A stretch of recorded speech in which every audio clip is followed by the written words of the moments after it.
très heureux de vous accueillir. Soyez les bienvenus dans notre émission d'Ado Kids Night, le premier rendez-vous d'aventure de la night.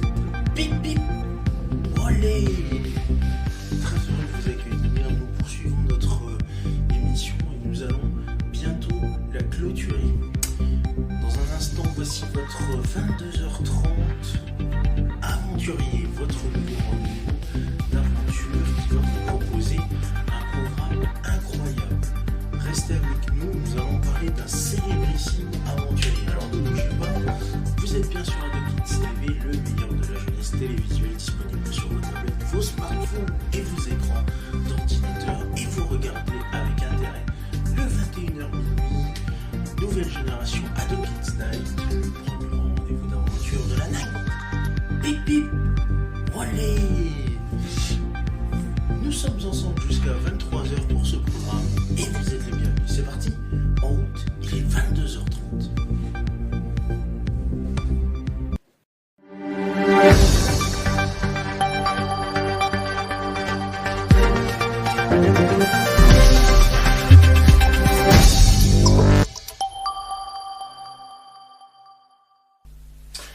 Bonsoir à toutes et à tous, merci madame, monsieur de votre fidélité, bienvenue sur le plateau du 22h30 Aventurier, le premier grand rendez-vous d'aventure historique sur Ado Kids TV, le meilleur de la jeunesse télévisuelle disponible sur vos tablettes, vos smartphones et vos écrans d'ordinateur.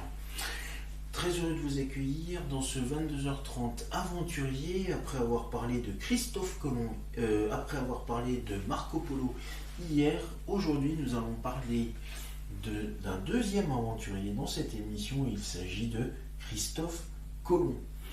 En ligure ça se dit Cristofa Combo, en italien Cristoforo Colombo, en espagnol Cristobal Colón, qui est né en 1451 sur le territoire de la République de Gênes et mort le 20 mai 1506 à Valladolid.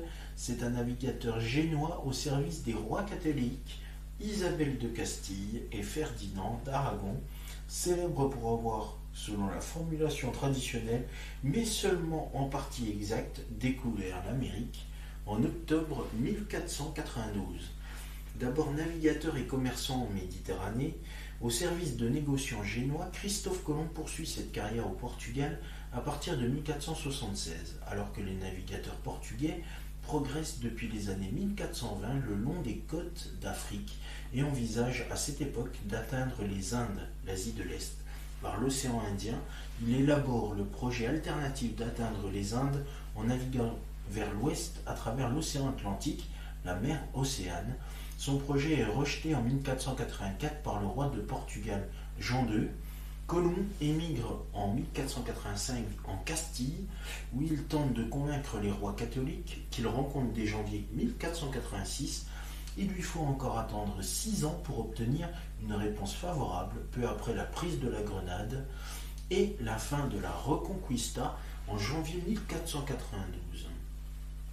Mandaté en avril 1492 par les capitulations de Santa Fe, il part en août de Palos de la Frontera avec 3 navires et atteint en octobre des îles dont il croit qu'elles sont proches de son but, donnant à leurs habitants le nom d'Indiens, Indios, qui leur est resté, alors qu'il s'agit de l'archipel américain des Caraïbes, notamment Hispaniola.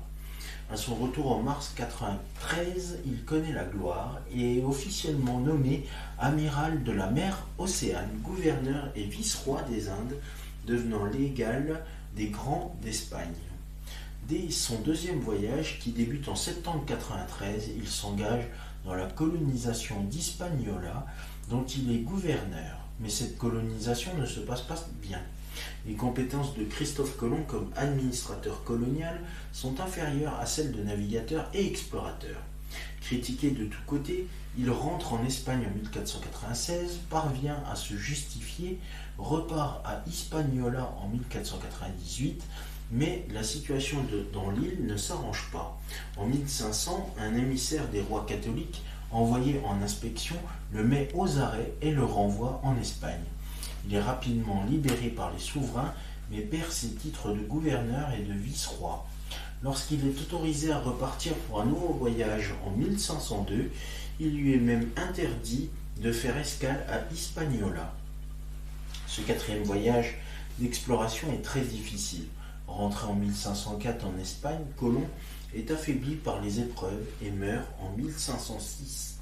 Quand il meurt, Christophe Colomb est toujours persuadé qu'il a atteint les Indes, laissant un autre navigateur, Amerigo Vespucci, populariser le concept de Nouveau monde que des cartographes allemands, notamment Amérique, en 1507 en l'honneur de Vespucci.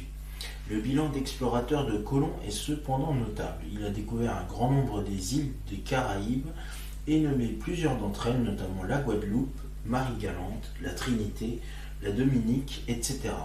Le nom de Colomb a par la suite été attribué à plusieurs territoires d'Amérique, la Colombie, la Grande Colombie et la Colombie-Britannique.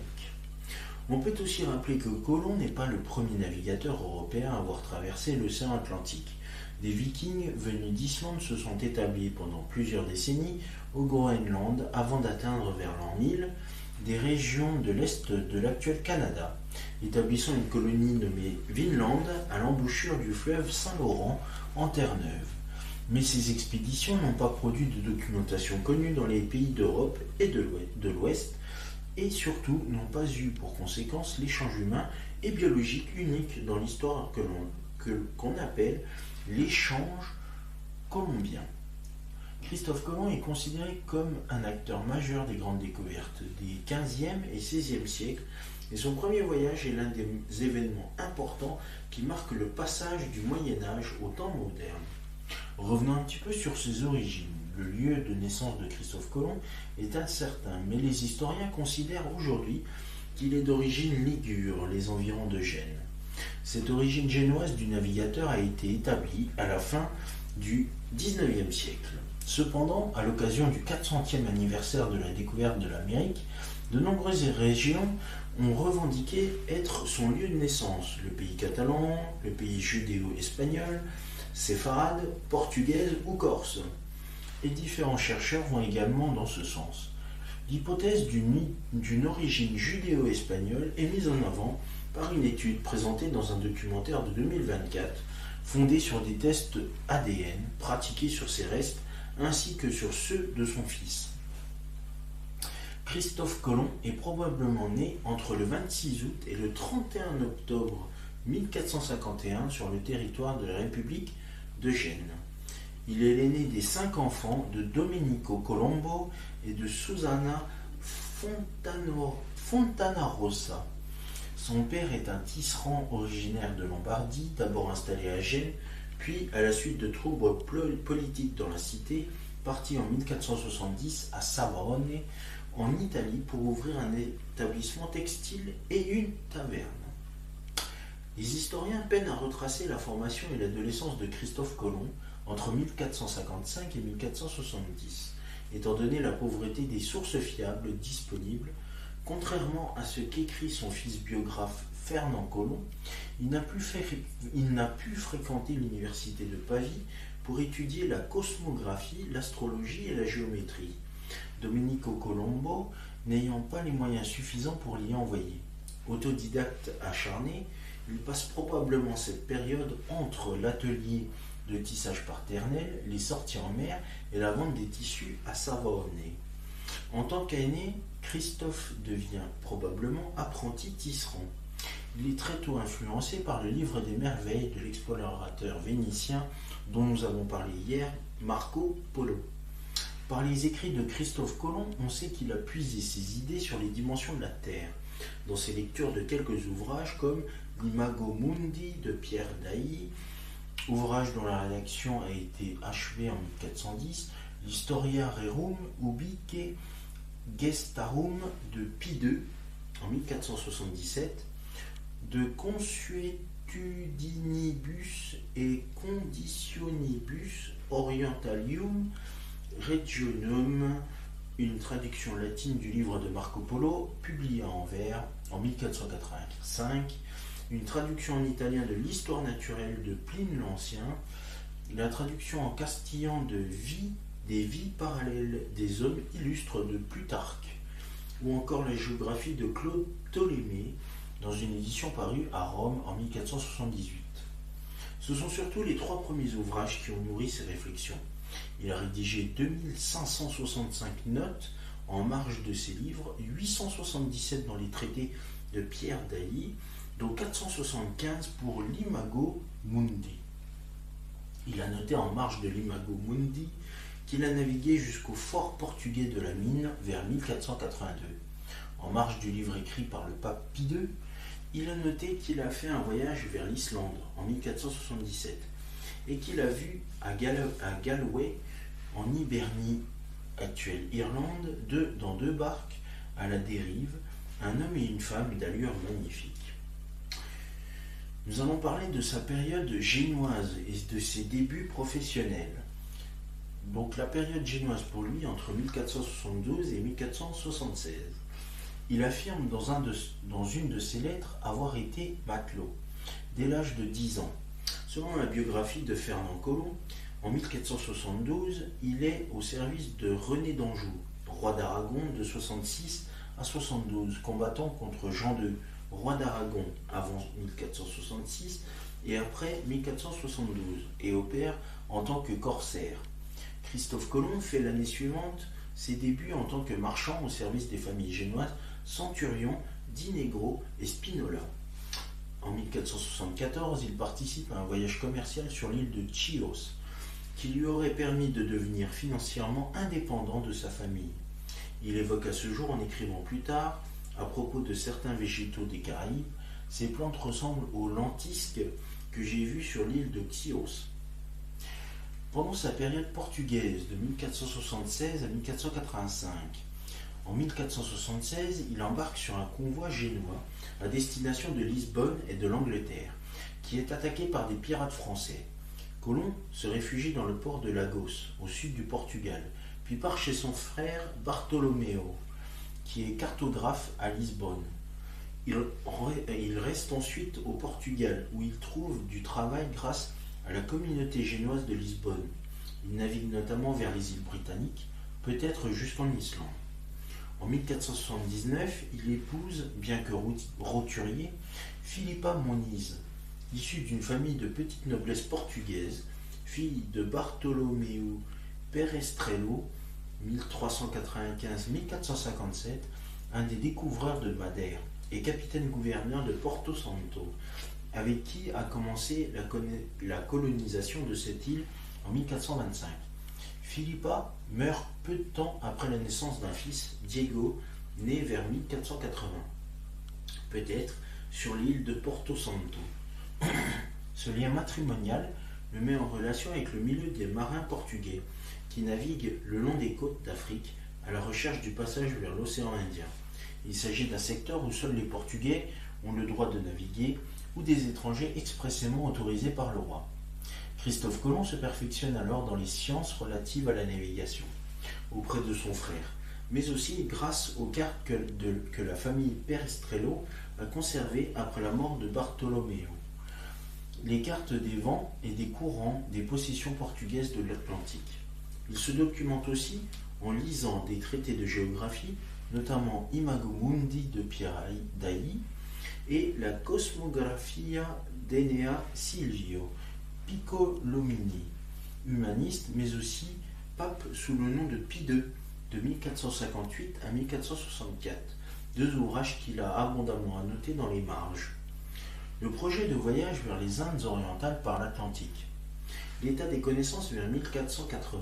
C'est aux alentours de 1484 que Colomb forme l'idée de passer par l'océan Atlantique pour aller aux Indes orientales, rejoindre le Levant par le Ponant. Il était en effet admis par les Grecs anciens que la Terre est sphérique, et au Moyen-Âge, cette conception est restée présente chez les savants, contrairement à un mythe forgé à l'époque moderne. Comme Aristote et Ptolémée, Albert le Grand et saint Thomas d'Aquin admettaient la sphéricité de la Terre, et cette doctrine était enseignée par les dominicains espagnols.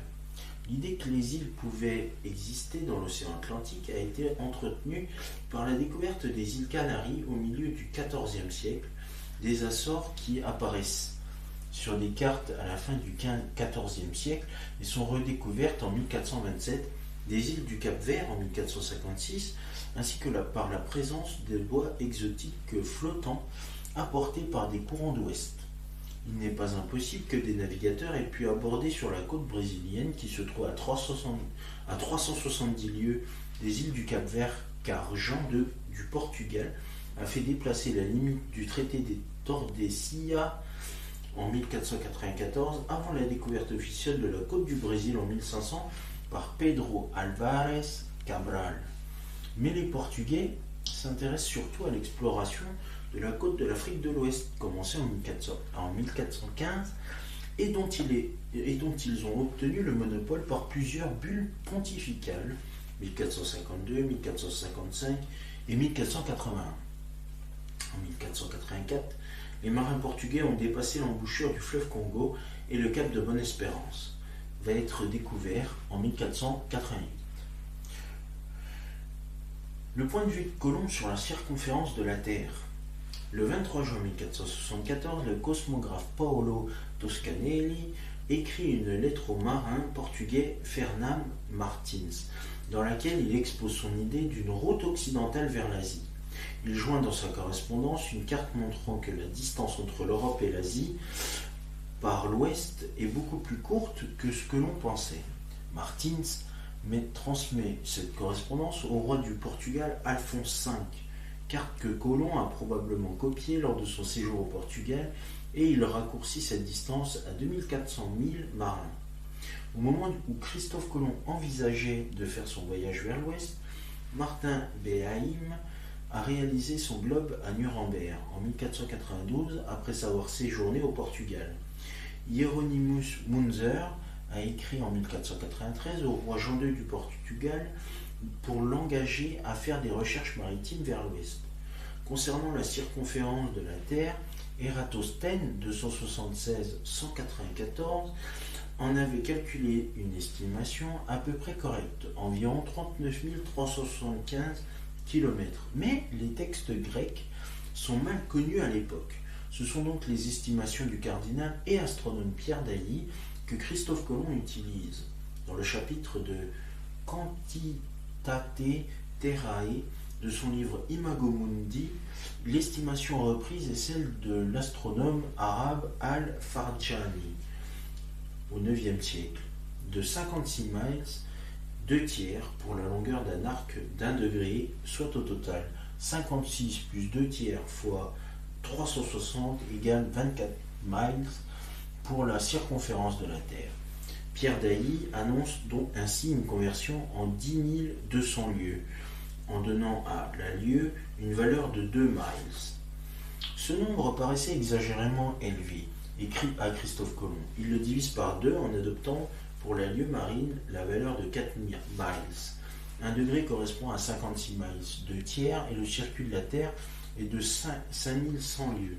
Voilà la vérité, peut-on lire en note marginale de Colomb dans l'ouvrage de Pierre Dailly. De plus, les Arabes utilisaient un mile de 1973 mètres et non le mile romain de 1479 mètres, ce qui renforce la sous-estimation de Colomb. Il en déduit un équateur d'environ 30 170 km au lieu de 40 250 km. Selon les mots du médiéviste Michel Ballard, lumineuse erreur qui permet aux navigateurs de réduire les distances entre les îles Canaries et l'extrémité orientale du continent asiatique. Pierre Dailly citait aussi les évaluations de l'astronome et géographe phénicien Marin de Tyr, 1er siècle, qui estimait que de l'Espagne à la Chine, les terres habitées devaient couvrir 225 degrés au lieu des 130 degrés réels, d'où une autre sous-estimation des mers les séparent. Toutefois, une grande partie de la communauté scientifique de l'époque estime réalisable un tel voyage. Le médiéviste Jacques Hirz précise que les idées de Colomb ne s'inscrivent pas à contre-courant. Tout au contraire, elles nous paraissent exactement l'expression normale de la pensée géographique de son époque. Ce qui distingue le projet du navigateur des hypothèses des érudits du temps, géographes et humanistes, qui estiment tous très probable existence d'îles nombreuses, voire de terres plus vastes, plus loin, à l'ouest de l'océan. C'est son but, atteindre les rivages de la Chine et avant cela du Japon, soit le royaume du Cathay et Cipango, tel que décrit par Marco Polo. Et enfin, le rejet du projet de Colomb par le roi du Portugal en 1484. Un groupe de 3 experts est réuni par le roi de Portugal Jean II pour examiner le projet de Colomb. Diogo Ortiz de Villegas, d'origine castillane, venu au Portugal comme confesseur de la veuve d'Alphonse V, Jeanne de Castille, mais aussi versé en cosmographie et géographie, José Vizino, astronome, Maître Rodrigo, médecin, le projet est rejeté. Et nous parlerons de la suite et notamment de la période castillane dès demain pour de nouvelles aventures dans le 22h30 aventurier. Merci à vous de votre fidélité dans ce 4e numéro. Rendez-vous demain pour la suite de nos aventures dans le 22h30 aventurier. Tout de suite, voici le 23h Mobigo consacré au réseau de transport en commun et à la découverte d'une ville. Et nous partirons là où je veux. Eh bien, nous partirons sur le réseau de transport en commun Ginko, c'est à Besançon, dans quelques instants, juste après cette page de publicité. Je vous souhaite une excellente soirée.